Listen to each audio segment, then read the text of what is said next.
If you've spent, like, any time looking for advice on peak performance, you know the noise is just deafening out there. We've all seen it, the gospel of the perfect morning routine. The 4:30 a.m. wake-up call, the freezing ice bath, maybe even that six-figure gratitude journal. It's totally overwhelming. And let's be honest, a lot of it is packed with what we could probably call success bullshit. Hmm. These routines from big name entrepreneurs or influencers, they often push activities based on really shaky evidence. Sometimes it's just pure pseudoscience. Exactly. So our mission today, diving into the source material you brought, is to kind of strip away those fads. Hmm. We want to figure out what actually works for your health, your productivity, your longevity, and frankly, what's just a huge waste of your precious morning time. Right. And we're not trying to assign homework here. The goal is simpler. Pull out the easiest, most effective steps, the ones backed by actual science, that you can maybe start using right away. Okay, let's unpack this then. Because, maybe counterintuitively, the sources don't kick things off in the morning at all. They start the night before. Seems like if you want a morning that actually works, it has to begin with getting enough good, regular sleep. Oh, absolutely. It's the bedrock, truly. We think of sleep as just rest, but it's this incredibly active recovery time. It's critical for locking in memories, producing hormones, keeping blood pressure in check, and yeah, muscle regeneration, that's a big one. The research is just crystal clear on this. Even one single night of genuinely bad sleep, it messes with your body's ability to repair muscle tissue. And if it's bad long term, it's actively working against you if you're trying to build muscle or lose fat. So, okay, what's the baseline? How much sleep are we talking? For most adults, it really seems to be a non-negotiable 7 to 9 hours. Now, if you're serious about strength training or any kind of athletic performance, the analysis suggests you should probably aim higher, maybe 9 to 10 hours if you can swing it. Right. Which brings us straight to that famous early bird myth. There's so much pressure, isn't there? Get up before dawn or you're not really trying. And that's where you see some interesting data, but data you have to be careful with. The sources did mention some observational research suggesting maybe the lowest risk for cardiovascular disease is in people who sleep between 10 p.m. and 11 p.m. The theory being, that it syncs up best with our internal body clock, the circadian rhythm. Okay, so hold on. If I'm naturally a night owl, or my job means I'm up late, say, I consistently hit the hay around 1 a.m., am I automatically doomed health-wise? Is 11 p.m. like the magic cutoff? This is exactly where we need to put our critical thinking caps on. What's really fascinating and crucial is that distinction. That data is observational. It shows a link, a correlation, but it doesn't prove that going to bed late causes the health problems.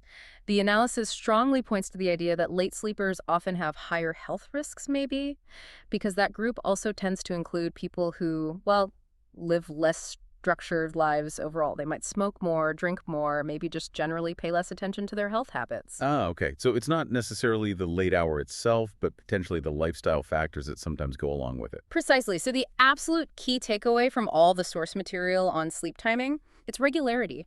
Going to bed and waking up around the same time, day in, day out, is far more important than the specific time on the clock. If your consistent schedule means 1 or 2 a.m. works for you, maybe because the house is quiet, no emails pinging, and you're getting enough hours, you're likely still getting good quality sleep. Consistency over conforming to some arbitrary clock time. I like that. Makes sense. So, okay, once we've hopefully nailed down that sleep consistency, the next challenge is actually getting out of bed. Waking up smart, as they say. Right, the classic alarm dilemma. Being jolted awake by a loud alarm when you're deep in sleep, it's physically jarring. It can slash your alertness and attention for hours. It leads to that horrible feeling like you're just broken for the whole first part of the morning. Yeah, I know that feeling. This is where some of the tech can help, right? The sources mention smart devices, things that let you set a wake-up window, like between 6:30 and 7 a.m.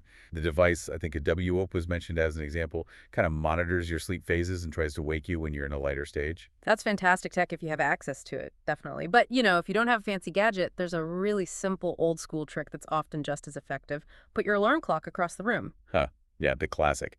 Forces you to physically get up, no hitting snooze 5 times and messing up those last bits of sleep. Exactly. You have to stand up, move your body. It starts the waking process properly. And once you are vertical, the sources are really emphatic about the next step. Avoid the phone.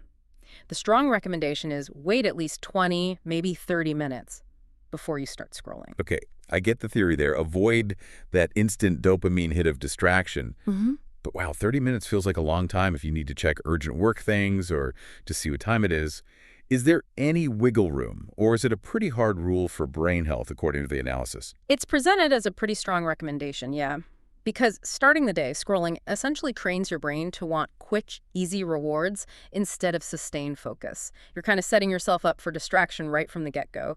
They argue the productivity trade-off later is worth that initial delay.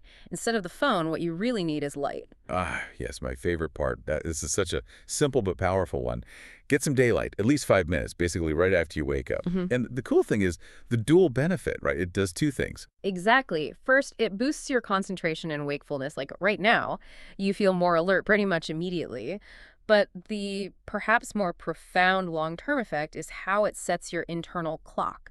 That early light exposure tells your brain to ramp up melatonin production correctly later in the evening. So you're basically paving the way for better sleep tonight. It's pretty amazing the power of just a few minutes of sunlight, and the analysis stressed, didn't it, that even on a cloudy day, the light outside is way more intense than typical indoor lighting.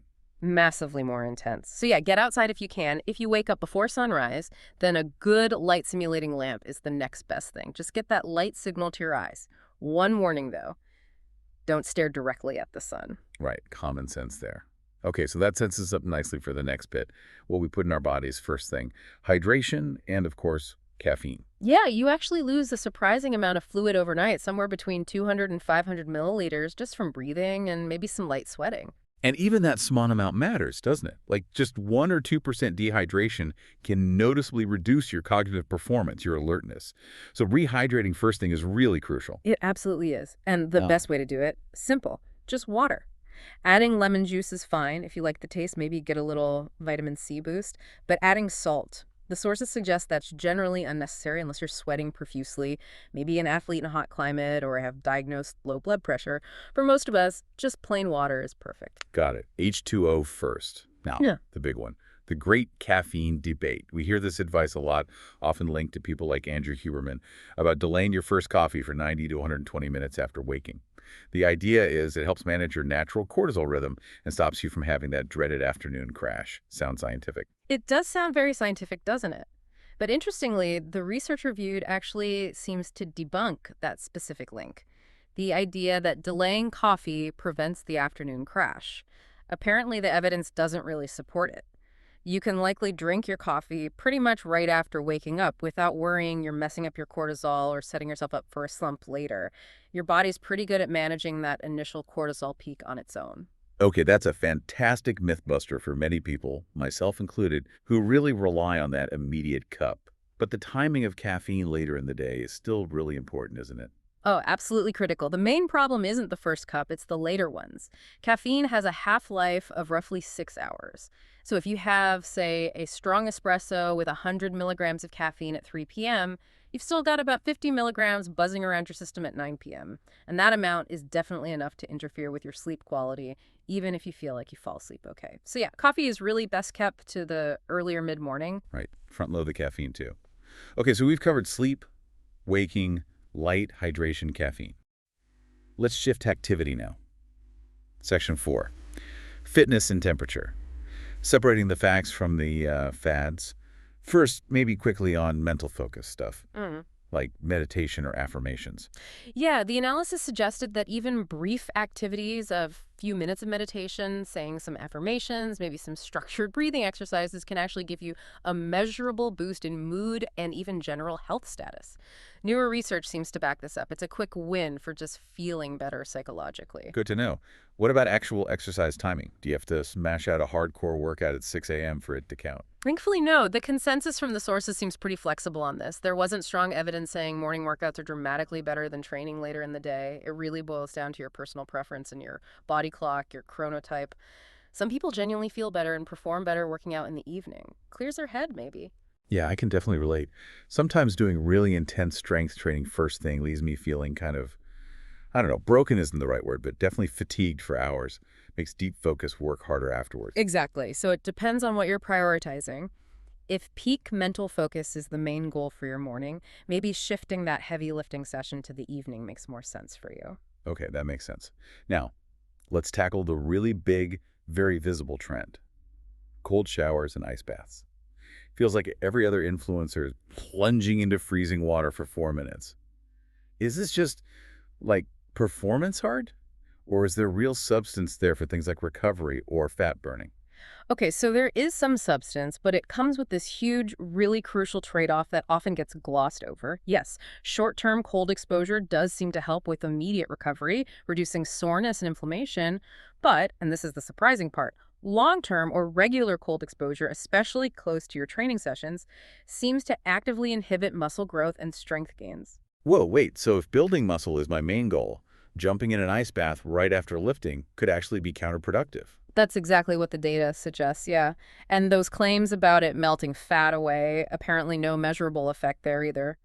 The main well-documented benefit seems to be psychological. You get that big rush of dopamine. It makes you feel alert, boosts your mood. So it's great for mental resilience, feeling tough, that sort of thing. Okay, so the cold plunge makes you feel amazing and sharp, maybe more resilient. But if you're serious about lifting weights and getting stronger, the smart play is to put some serious time between the workout and the cold. That seems to be the wisest approach based on the analysis, yes. Maybe save the cold shower for many hours later or even the next morning, well away from your strength work. Excellent clarification. Okay. Final core piece then. If optimizing body composition is part of the goal, we need to talk protein, the anabolic win, as you call it. Yeah, we definitely have to address what happens overnight. While you're sleeping, obviously you're not eating. So, muscle protein breakdown, the catabolic process naturally starts to outweigh muscle protein synthesis, the anabolic or building process.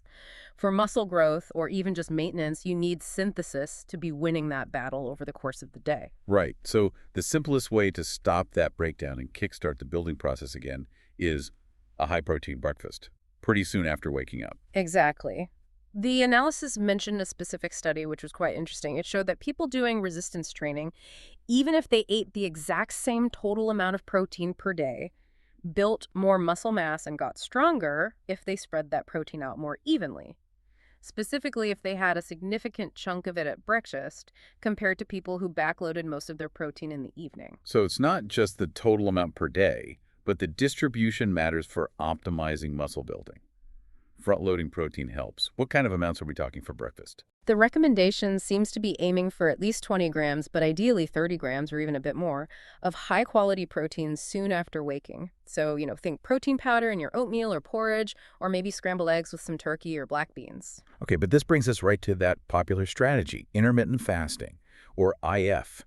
Lots of people skip breakfast entirely. They often do it because they find they get this amazing mental clarity and productivity boost from being in that fasted state in the morning. That's a direct conflict, isn't it? It is a direct trade-off, absolutely. And skipping breakfast for that productivity gain, that's a perfectly valid choice if peak cognitive focus is your #1 priority for the morning. You can still build muscle while doing IF, but the source material suggests it will likely be, quote, a few percent worse than if you were specifically optimizing for muscle synthesis with that early protein meal. So this is where you, the listener, really have to decide. What's the primary goal for your morning? Is it maximizing muscle gain potential, or is it maximizing that focused work output? That really ties it all together nicely. It feels like we've managed to cut through a lot of that success bullshit and landed on some simple, actionable science. The sources basically conclude the ideal routine isn't about forcing yourself up at 4:30 a.m. or doing some crazy 30-step ritual involving ice baths and chanting. Not at all. The core pillars are refreshingly simple, they're accessible, and they're genuinely powerful.